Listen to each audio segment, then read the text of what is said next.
today in the room behind every great man is an even greater woman, Auntie Priscilla. Queen P. Queen P. Auntie Priscilla is the brains behind the business. She runs all the operations, all of the motivation. Where we call her the person who gets shit done in the company. If it was John, Bruce, and I, we would have gone out of business a very long time ago. So essentially, Priscilla runs all the back end, all the administration, all the client care, all the finance. She provides emotional support as well for the rest of us. So I thought it would be a good opportunity for us today to introduce all of our members to Priscilla. Priscilla and I have known each other coming on about 8 years now. Oh my God. She's my That's my most successful relationship so far. My longest at least. And just here to introduce her and here to sort of hear her backstory. Because she's obviously incredibly old, it is quite a long backstory, but it's one that I think is definitely worthy of sharing. So, Priscilla, welcome to our newly created podcast room. Thank you. You paid for it, so thanks for that. And we've also got Luke with us as well. I'm here for the ride. Here to make sure that we don't screw all this technology at least I up. get to use it, right? I pay for it. Yeah, exactly right, exactly. So, just to start off, Priscilla, give us a background. When did you come to Australia? What was the journey like? And just give us a bit of a summary. Who you are, what you do. Just get it all out. Well, do you have 2 hours for me? No, or even 2 days? I want the short version. Well, I came to Australia 30 odd years ago as an overseas student, actually. So couldn't speak a word of English. I think all I know is a man and a pen. And that's how I came. So obviously did all, normal overseas student would do, found myself a job, finished my education. And then fortunately enough, I actually got into a corporate role and started my accounting career. And I have a relatively successful corporate career and climbed the corporate ladder and become a senior accounting executive or finance executive with a Fortune 500 company. But then I think throughout that process, and I guess my husband and I became a quite active and keen property investor. And that's how I started to, be an investor and also enjoy the fruit of being an investor as well over the last 20, 30 years. And about 12 years ago, I kind of have a shift into career from my corporate career into I got into real estate business. And so I became a property investment strategist and I assisted hundreds of clients to build their property portfolio over time. So 18 months ago, obviously, with a few like-minded people, Bruce, John, and yourself, Josh, we started Investmentor.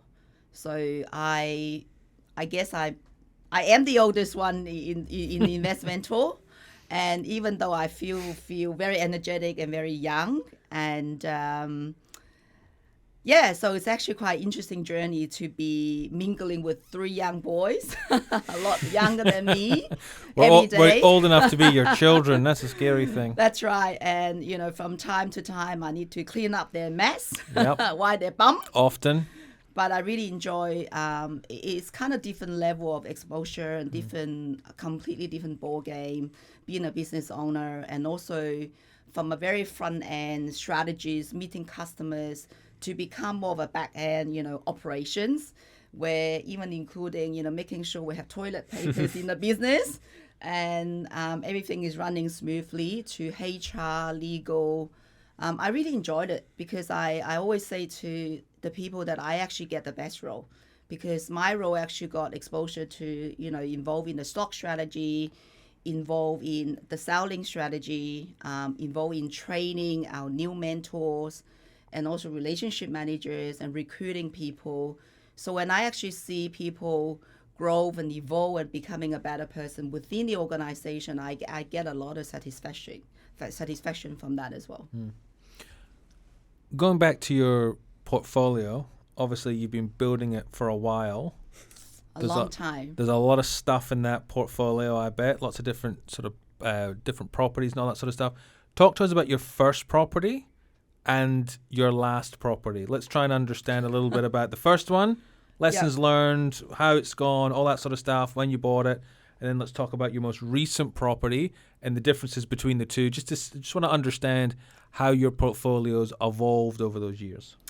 I guess I was fortunate enough that, and that's probably the reason why I married him, is I chose someone that already have a property. So I thought that was a easy start. Yeah. And, get my get a head start. Marrying someone that already have a home. So that's kind of like that's our first property. We chose a very traditional way, and we have our home first.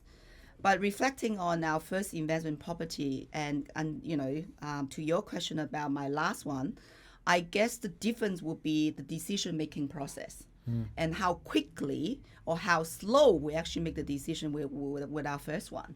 Because with our first one, it was actually back in 1997, really showing my age now. Jesus. That we started to, because like the property that we have, we started to pay down. We felt we have a bit of equity, have some saving at home.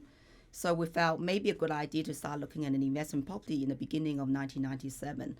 It actually took us, I forgot how many, attending open homes and looking at, there was no internet at the time, by the way. So we were looking at local newspapers and walking into real estate agencies, picking up brochures and stuff. Every weekend we were just attending open home. It was very tiring and stressful exercise. So until we finally bought a property actually towards the end of October. So that's actually been a 10 long month exercise to be able to decide on a property. And that's only because of we can see the property market are gradually moving. And our budget was actually $200,000 at the time. and we felt like if we don't make the decision, we would be priced out. And we actually settled on a little cottage in Carlingford for $216,000. That's wild. At the time. But it took us 10 long months. So after we sat down, a lot of nerve-cracking moment, we actually reflect on that experience. It was actually any property that we actually saw in the beginning of our process was actually ending up better than the one that we bought. It's just that people telling us, oh, you need to see at least 500 property before you make a decision. Or we actually don't have the confidence to make the decision.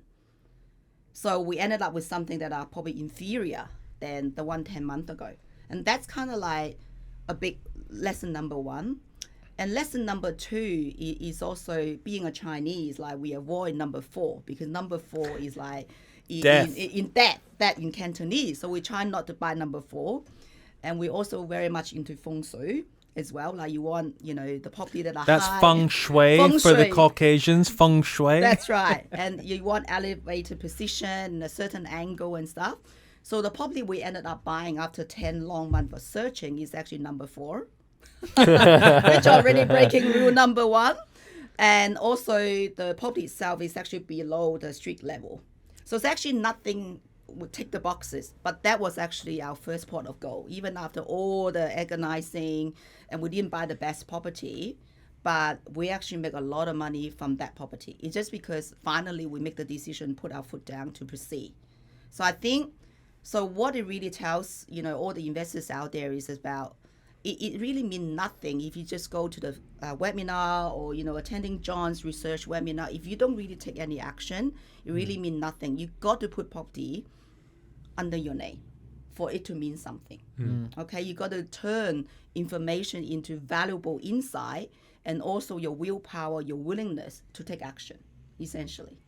One thing I just want to touch on that you said is the buying journey. Really interesting. You said that. I watched a webinar from another provider, some research guy the other day, where they said the average buying journey for a regular everyday person is 18 months in a normal market and 8 months in a hot market.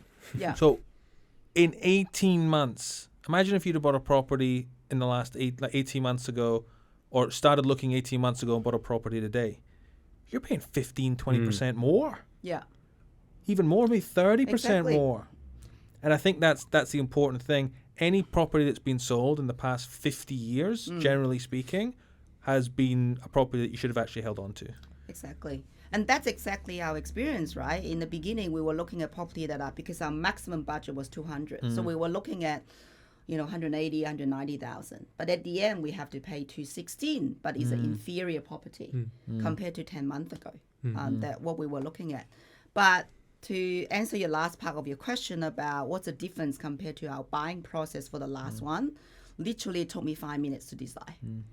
So even to an extent, I said, my husband actually was the one that go and have a look. And I said, look, why don't you just, just sign?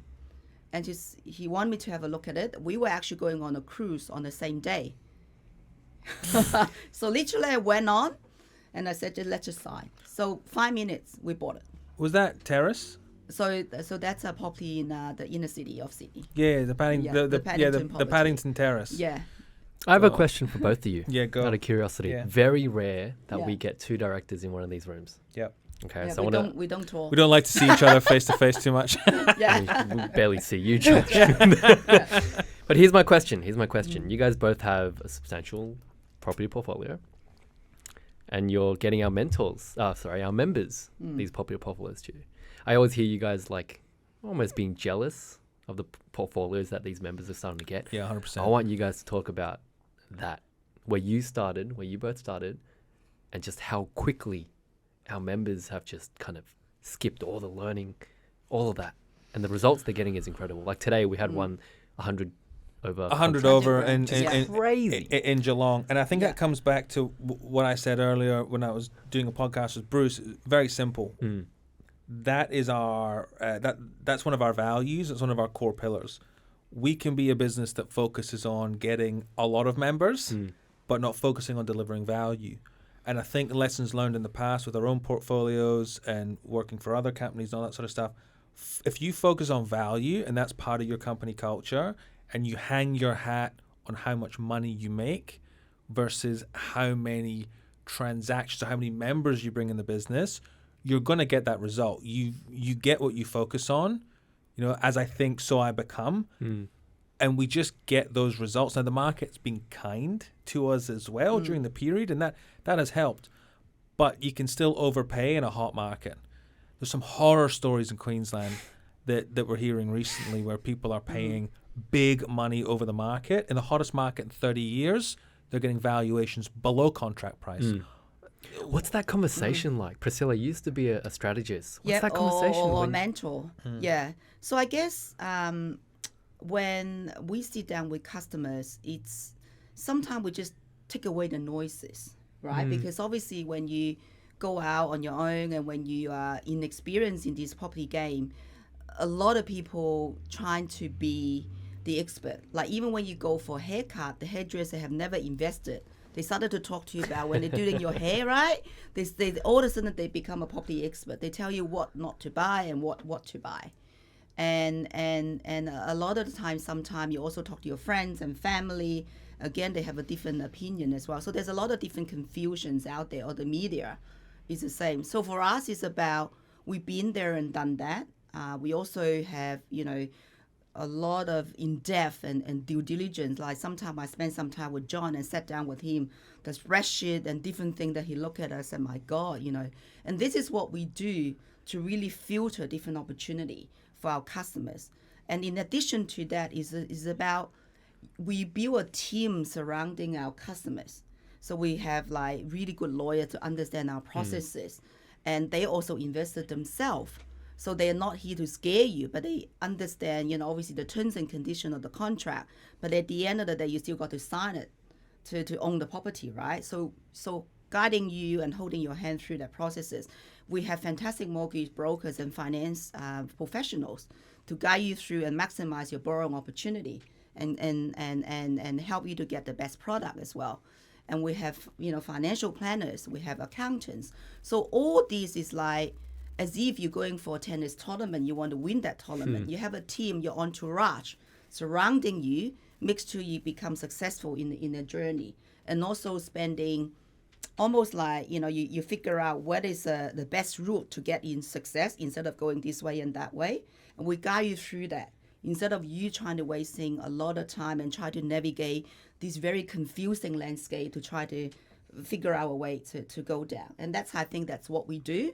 Not only about opportunity, find valuable opportunity for you, but it's about having the team surrounding you. So you don't really need to spend too much time and waste your own time. You should spend your time with your family, your loved one, to enjoy your life. And we do all the hard yards for you. Well, what makes you guys as business owners, you guys obviously own the business, what makes you guys take that extra step? Because not many people would do it, man. Like, profitability runs the world. What makes you guys, like, I've seen these guys go to battle. These directors, John, Josh, Priscilla. We have a lot of heated moments, don't we? You can hear it from the other room. They're like legitimately mad at each other because they're not seeing eye to eye, or the value's not there, whatever it is. What makes you guys so due diligent? Why? I think sleeping well at night is important. I love my sleep. I sleep a lot, probably more than I should. But we can tell. Yeah, I know. I'm never answering my phone. Having a good night's sleep is all about making sure you're doing the right thing during the day. And for me, we do the right thing every single day when it comes to the value that we deliver. And whether I've always been of the view that once all these results from the past 18 months of hard work come through and are tangible for people, and they're redrawing that equity, they're buying that next property, they're hooked on property investment, the job's done. The job is done. Once that occurs, our business will be rock solid for the next 10 or 15 years, 20 years. They've come to us for a solution. We've provided that solution, but we provided that solution beyond even our own expectations. And I think if you're always doing that, you're always going to have a really healthy business. Because, profits are important, but if you're robbing Peter to pay Paul, what's the point? Because it's a very small world, and when you're doing the wrong thing, you're going to be found out very, very quickly. It's not like the 80s where you can run and hide. Now it's if you do the right thing, you're going to be rewarded, and if you do the wrong thing, vice versa, you're going to get exposed really, really quickly. Yeah. But it comes back to what makes you sleep at night.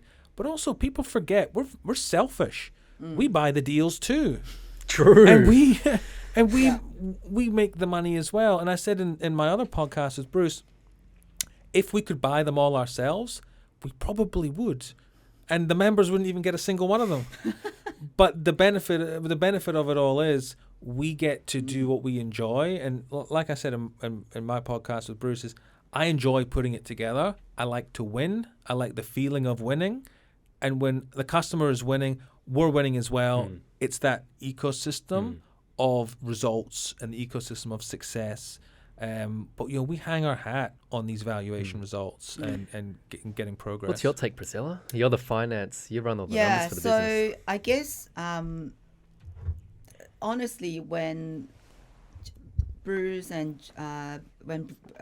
John reached out to me, back in the good old days, and when they came to me, they said, "Hey, we have this idea. We wanted to, we have some good idea to do things slightly differently. Why don't we, start our own business?" I'm thinking, oh my God, I'm already thinking about retirement. Because the portfolio that I have, the hire that my husband and I have done, we thought we have enough to enjoy our life. I was planning, to travel the world with kids, which we actually have been doing before we started Investmentor. So literally the family, I love travel with my children and my family. So we've been traveling, overseas twice a year and then really having a good time. Finance isn't really an issue for us anymore. I was really planning to taking it easy. But then the reason it really literally took me 2 minutes to say yes is actually twofold. Obviously I love to provide a platform for, the people that I care to shine on this platform. That is some of my staff members today. And the second most important thing is also I'm passionate about helping other people. The reason I say it sounded really corny, but it is real because of I reflect on myself, came as an overseas student, no English, no social time, no financial support. but I made it through property.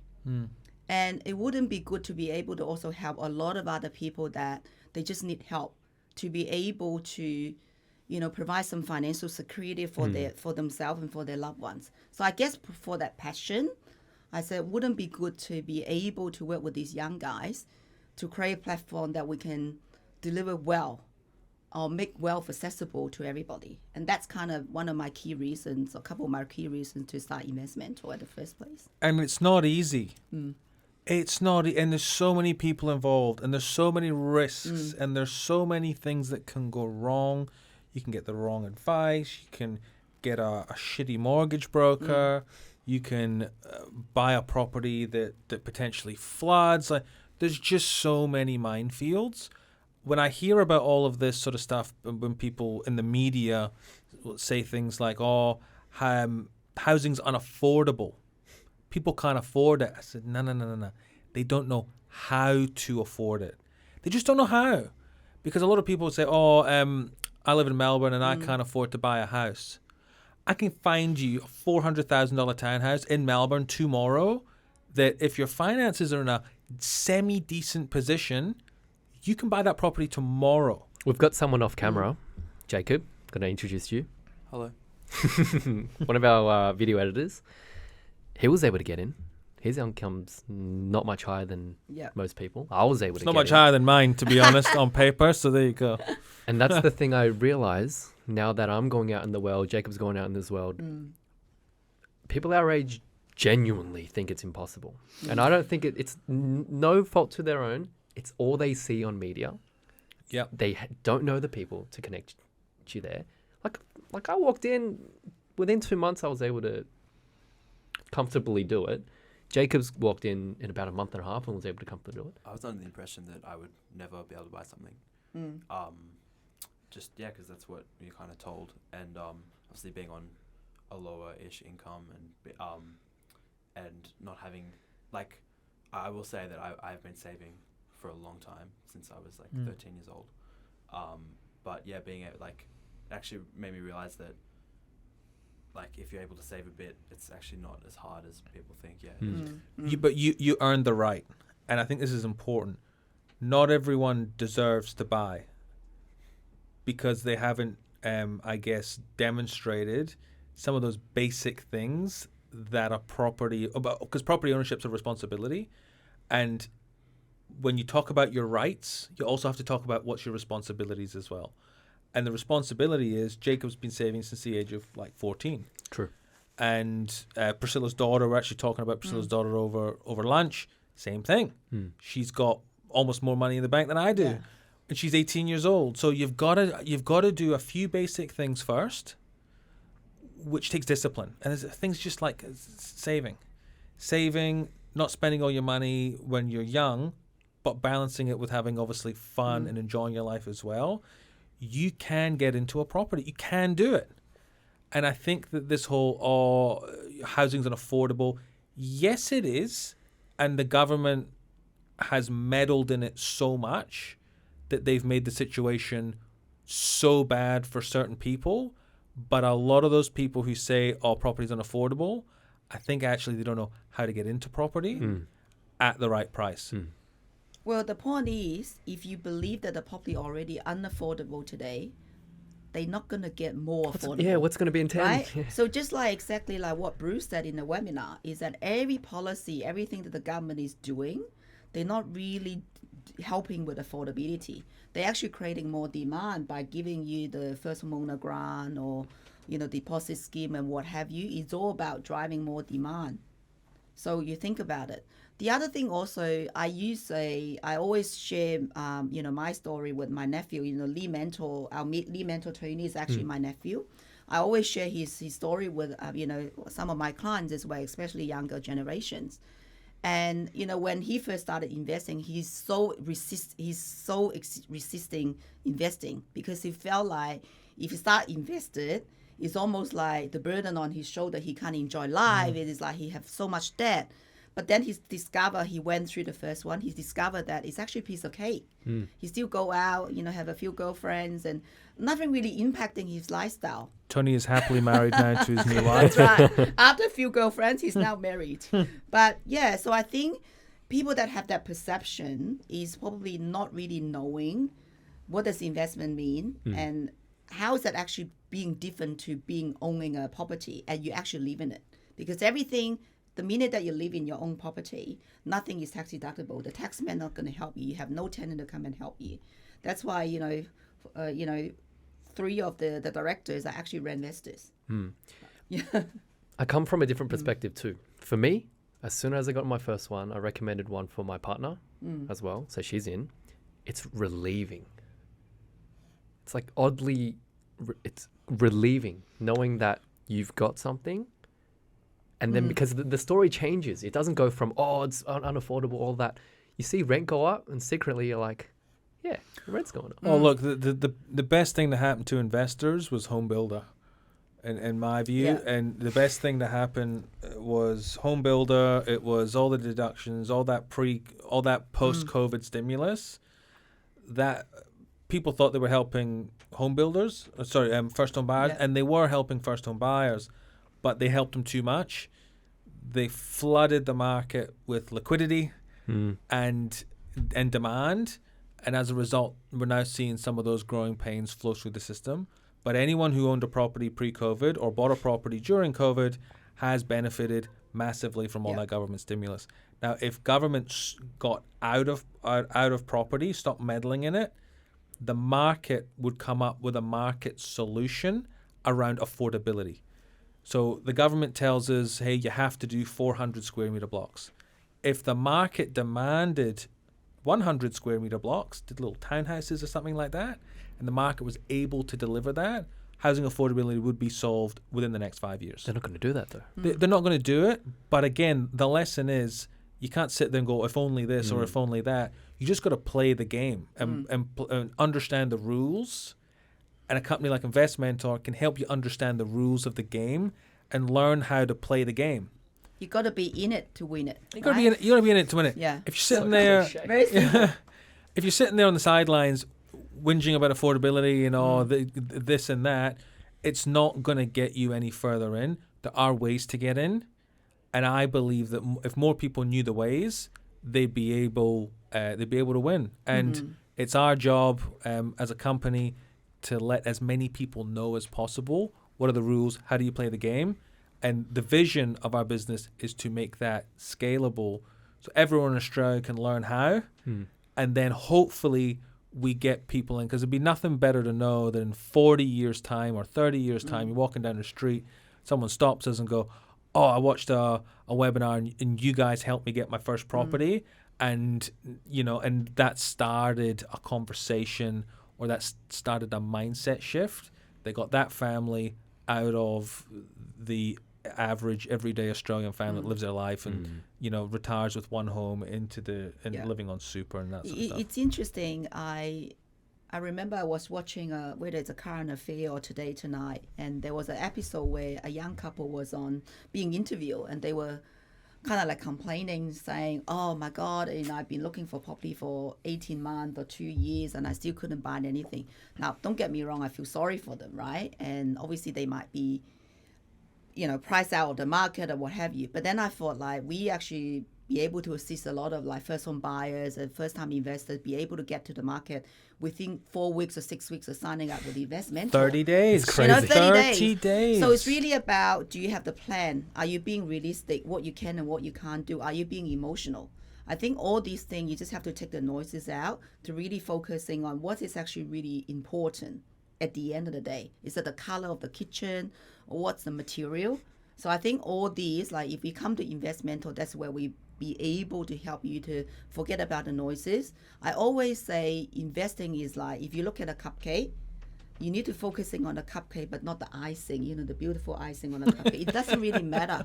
It's the cupcake is what it matters. I love icing. Yeah. I love cupcakes. That's right. Now, I think that a really important point is at Investmentor, we shorten that buyer journey from 18 months in a normal market, 8 months in a hot market to 30 days. So if you're stuck and you've had enough and you're just over not being in the market, coming to us, you're going to get a solution in 30 days if you like it or not. And you need to be pushed. And most people need to be pushed. And if you're not going to be pushed and you think you can do it yourself, why haven't you done it? And if you haven't done it, you gotta ask yourself a hard question. And a lot of people don't want to ask themselves hard questions. And that's something that our mentors deal with every single day. That's right. And I also like sometimes see comments of or probably perhaps some feedback. Our members say, oh, I need to make a decision within, this time frame. I feel that I've been pushed and stuff. To me is, if you don't really need an investment property, and if you you already sorted your finance, and and you're not qualified and you cannot afford it, and we still push you to go into making a decision, that is pushy.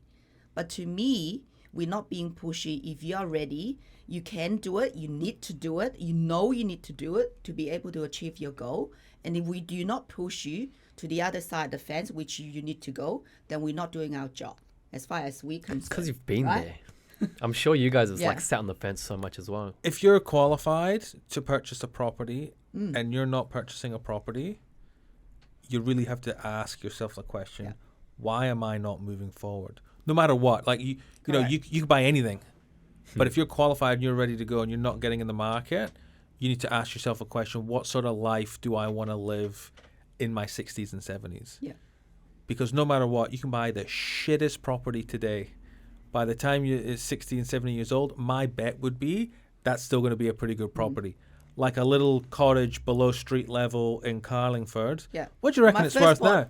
What do you reckon it's worth? Well, unfortunately, that's another story I share with you another time. I did sold it a bit too early. So I think I missed quite a bit of capital gain as well, because I felt like, so I bought the property in 1997. I held it to about, when did I sell? 12 years later, so 2009. And then from about... bad time to sell. Bad time to sell. I actually sold it during GFC. Oh. Yeah, because like for a long time from 2003 to 2009, the Sydney market went fat. Yeah. Sideways. I thought I already make the money. The property is not going to do What was anything the price more. then? What was the price then? So I sold it for, it's still double my money. I've sold it for 480. All right, guys. I live in Carlingford. Yeah. I live in Carlingford. 3, 4? Now would be 1.5 million. I was going to say, the townhouse next to the place I live sold for 135. Correct. About 1.3. But the funny thing is that my next buyer would have made a bucket load of money, because the developer, now my site is being converted into apartment. So they must have acquired by the developer as well. So that's, anyway, another of my experience. Have you sold many properties that you've bought? Actually, I haven't. So I only really sold probably 2 or 3 so far. I am a fundamental long-term investor as well. Yeah. Yeah, no, likewise. I've never sold anything, not yet. Why would you? Why would you if it's going to grow in value and you can afford to hold it? Yeah. And that's what I tell people. Some people, oh, my property, it went down during the period. The value went down during this period. It says, yeah, but you haven't lost money, because you only lose money when you sell, because you crystallize the loss when you sell that property. But if you can afford to hold on to it through that period and then sell it on 15, 20 years later, you're absolutely fine, because you're also getting that rental as well. And that's why cash flow is always quite important, especially for early investors, where if you've got strong cash flow, you've got a property that's easy to hold on to, you're going to be fine. You're going to be absolutely fine. Yeah. I guess being a property strategist or property mentor for the last 12 years, and obviously I've been working with a lot of customers and clients to assist them to build a portfolio. And one thing I remember vividly is when I first joined the industry was 2010. So that was a time where the Sydney market have not have grown for a long time. 10 6 or 7 years. almost 10 years, right? So, and with myself at the time, I regard myself as a more like inexperienced property mentor, inexperienced property strategist. And I actually see some customers, they couldn't really see beyond what the property market have done over the last 10 years. They really like, Priscilla, why would I believe in you to believe the Sydney market gonna, take off? And they did. in from 2010, 12 to about 2018, the market went crazy, right? Funny enough, then those customers actually came back to me and say, Priscilla, I wish you were more pushy at the time. I wish you could push me harder because I was actually ready. So I really took these to heart, and I reflect upon myself to say, you know what, now that when I see customer, when they have the need, when they're ready and they can afford it, I'm going to be pushy. Because it's not, I felt I'm almost personally responsible. I didn't really do the good job by them. Because it's like $200,000 that you're like trying to give them, and they're sitting on the fence. So we got a meeting in 1 minute, but I'm going to tell a funny story. So there's a property that I was about to purchase in a little suburb called Marsden Park in New South Wales. 4-bedroom, architecturally designed house, awesome house, and I thought, damn, this is a great house. I'm going to buy it. How much was it? 670. 670. To be exact. 700,000. Yeah. $600,000 to $700,000 property, freestanding 4-bedroom house, beautiful architectural house. And I got cold. I got shaky on it, and I went, you know what? Nah, I'm not going to buy it. But it's a good house. Guess who bought it? One Priscilla Chung bought this house. Within 5 minutes. Within 5 seconds, she took this house off me. Yep, I'll take it. Thanks very much. And it was a good one as well. I saved it for myself. And what's it worth now? 1.5. 1.5. Yeah.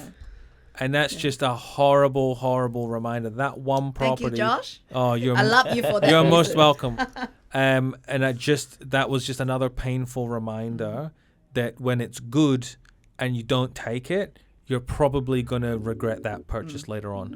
And on that note, we got our meeting to go to now, so let's get on. Thank you for having me. Thanks, Lovely everyone. chatting to you. Thank you. Thank you guys for watching. Talk in a bit.